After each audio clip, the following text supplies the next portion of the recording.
Днес ще ви споделя за приложението, което промени начина, по който гледам на здравословният начин на живот. Защото колкото и да се движим, да спортуваме, да се храним балансирано, има едно нещо, което играе ключова роля в нашето здраве. И то е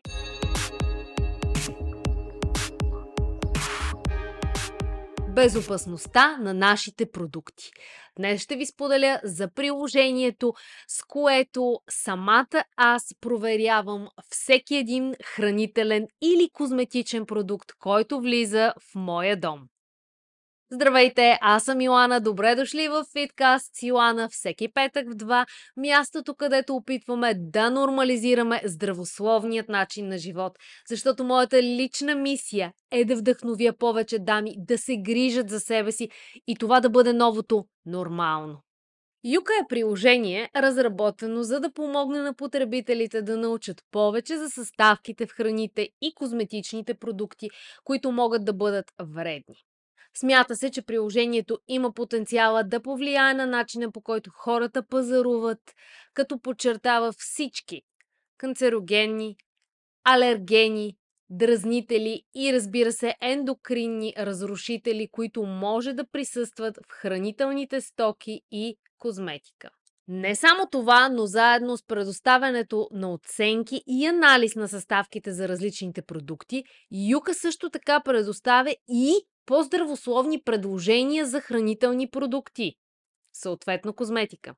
Приложението е особено добре дошло във време, когато е установено, че някои хранителни продукти, козметични продукти съдържат вредни съставки, като живак, тежки метали и много други страшни неща. Въглищен катран, бензен, минерални масла, арсен, хром, силициев диоксид и химикали, нарушаващи ендокринната система. Тези химикали могат да попречат на хормоналната ви система, както дискутирахме и в миналото видео.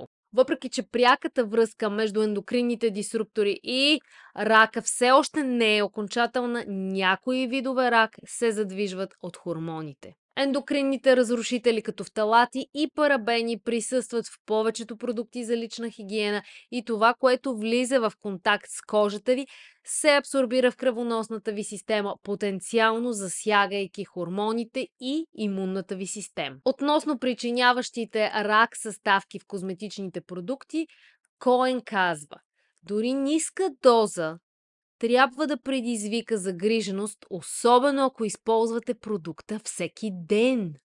Смята се, че хормоните са голям фактор за рака на яйчниците, рака на гърдата, на простатата и ендометриума. Смятам, че това приложение има потенциала да трансформира пазара и да накара клиентите да взимат решения на базата на информиран избор. Юка също така не прави разлика между добри и безопасни съставки. Това означава, че въпреки че една съставка в козметичен продукт може да е технически безопасна, тя може изобщо да не е полезна или ефективна в продукта. Тоест, Юка оценява само безопасността на съставките, но не и ефикасността. Индивидуалното проучване и разглеждането на съставките в контекста на цялата формула на продукта е, разбира се, от ключово значение за оползотворяването на предимствата на приложението. Самата аз използвам Юка от няколко години и определено мога да кажа, че промених много от хранителните навици на семейството ми. Много по-информирани сме какви храни купуваме, защото, повярвайте ми, в някои на пръв поглед полезни храни, било то дори като замразена храна, която се предполага, че трябва да бъде изключително безопасна, която се съхранява лесно и не се разваля бързо, всъщност са добавени страшно много консерванти, страшно много подобрители, които определено светят в червено и са с много висок риск за здравето. Това е храна, която не бих искала да давам на децата си, нито на себе си, разбира се. По същия начин, през последните години много от продуктите за лична хигиена, продуктите за почистване на дома, които използваме, бяха подложени на тест чрез Юка. Разбира се, изключително трудно е да намериш наистина безопасни и същевременно ефикасни продукти, но определено не е невъзможно. И разбира се, отново искам да подчертая, че тук не става въпрос да се вманиачим и да бъдем страшно обсебени от това да контролираме всичко около нас и да живеем в една супер стерилна среда. Това няма как да се случи. Това, което обаче искам да постигнем с това видео, както и с предишното, в което говорихме много подробно за всички ендокринни, не за всички, за част от ендокринните разрушители, които ни заобикалят, е именно да бъдем по-информирани, да бъдем по-осъзнати какво причиняваме на тялото си и какво всъщност може да спестим на тялото си. Да бъдем наистина по-отговорни към своето здраве, към здравето на децата, към здравето на околните и към здравето на планетата. Нека не забравяме, че именно търсенето води до предлагането. Тоест, ако всички ние колективно искаме по-чиста козметика, по-чиста храна, това ще ни дадат и самите производители. Как всъщност работи самото приложение? Сканирате баркода на продукта, който искате да проверите или да оцените и приложението на базата на съставките ви дава една оценка, като разделя, разбира се, съставките в 3 категории. Категория зелено, това са безопасните съставки. Категория жълто са съставки, които крият определен лимитиран риск. В оранжево има и съставки с много по-голям риск, но все пак той е умерен. Съставките, които обаче светят в червено, са изключително опасни. Повечето от тях канцерогенни, ендокринни разрушители, алергени, замърсители и други.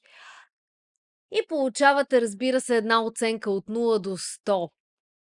Тази оценка, разбира се, отново не бива да се разглежда само и единствено на базата на числото, което виждате. Защото има много продукти, особено най-вече в хранителната индустрия, не е същото за козметичната, но в хранителната индустрия може да видите някой продукт с оценка 40 от 100. Ще си кажете, продуктът е лош. Не е непременно така. Разгледайте състава. Може той да няма никакви добавки, които са вредни или лоши. Може оценката му да бъде по-ниска, защото има твърде много сол, твърде много калории или пък твърде много мазнини. Тези фактори също влияят в общата оценка на един продукт. Ако обаче този продукт се консумира с мярка, консумира се в малки количества, консумира се не твърде често, разбира се в едно балансирано хранене, продуктът е окей и продукта е абсолютно безопасен. Разбира се, ако продуктът има вредни съставки, като вече изброените токсини, разрушители, парабени, подобрители, консерванти и всякакви други съставки, които са вредни. Те ще бъдат отцветени, те ще бъдат посочени и вие може да кликнете на всеки един от тях и да прочетете повече информация, да прочетете изследванията, които са направени, дали наистина са доказани такива. Ако не са доказани, те ще бъдат маркирани като потенциално вредни. Потенциален ендокринен разрушител, потенциален канцероген. И тъй като не искам видеото да бъде само суха информация, сега ви взимам с мен, отиваме в близката дрогерия, за да проверим козметиката, какво съдържа, какви са оценките на любимите ни продукти и дали може да намерим такива, които да бъдат безопасни.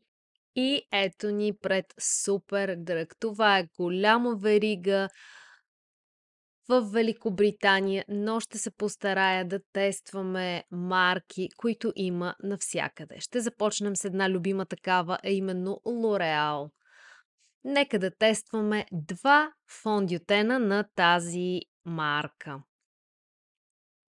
И не искам да се изненадвате, но първият фондютен, който тествам, е с много лоша оценка, а именно 0 от 100. Както виждате, има две съставки, които са маркирани в червено и крият висок риск за здравето. Ето и повече информация за самите съставки и за потенциалните рискове. По-надолу, ако скролнете в приложението, може да отворите и самите изследвания, които са правени. Втория фондютен, слава богу, е с по-добра оценка 35 от 100 и продуктите светят само в два от тях в оранжево, останалите в жълто и зелено. Като цяло по-добър избор е този фондютен. Продължаваме с един фондютен на Maybelline New York. И нека да видим оценката. Тук оценката е 42 от 100. Само една съставка свети в оранжево, другите са жълто и зелено. Fit Me. Отново Maybelline. За съжаление, много лоша оценка 0 от 100. Rimmel Match. Нека да видим. Отново 0 от 100. И ето сега един пример за много добър маркетинг. Kind and Free, но оценката е 5 от 100. Ако питате мен, въобще не е нито kind, нито free. Продължаваме с няколко балсама за устни с лоша оценка, но както виждате, измежду тях може да се намери и такъв с добра оценка. Burt's Bees 65 от 100, останалите с лоша оценка. Кремове за тяло. Нивея, любим бранд. Отново на един бранд може да видите крем с много лоша оценка и може да видите такъв с доста добра оценка. Вече сме в хранителен магазин и тук ще покажа само един експеримент с сладоледите. Повечето сладоледи на големите фирми са с много лоша оценка, пълни с вредни съставки, но разбира се, намират се и такива с добри. Трудно, но се намират.